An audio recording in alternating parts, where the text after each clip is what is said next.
স্বাস্থ্য দপ্তরের গাফিলতিতে লক্ষ লক্ষ টাকার ওষুধ ভাসছে জলে।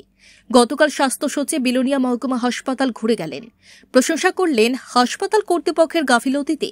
সামান্য বৃষ্টির জলে বিলোনিয়া মহকুমা হাসপাতালে জেলা ওষুধের গুদামে লক্ষ লক্ষ টাকার ওষুধ জলে ভাসছে। এই দায়ভার কে নেবেন? ডাইনিং ব্যবস্থা না থাকার কারণে এই ধরনের ঘটনা বলে জানিয়েছেন কর্তৃপক্ষ, কিন্তু এর জন্য কোনো সুব্যবস্থা গ্রহণ করেনি বৃষ্টি শুরুর আগে। বিগত দিনের এই ধরনের ঘটনা থেকে শিক্ষা নেননি স্বাস্থ্য দপ্তরের আধিকারিকরা।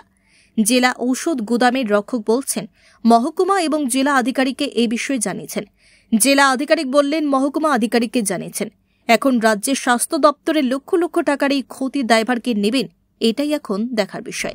না, অ্যাকচুয়ালি প্রত্যেক বছর বৃষ্টি হইলে পরে তো আমাদের এখানের মধ্যে যে ড্রেনেজ সিস্টেম আছে না, হ্যাঁ, ড্রেনেজ সিস্টেমের এখানে যে বাইরের দিকে জলটা যায়, হ্যাঁ, ওইখানের মধ্যে তারা ব্লক করে দিচ্ছে। বাইরের কোনো লোকে জানি এখানে যে আউটলেটটা আছে না, হ্যাঁ, আউটলেটটা ব্লক করে দিচ্ছে। আমি তো স্যার সিএমও স্যারের জানাইছি।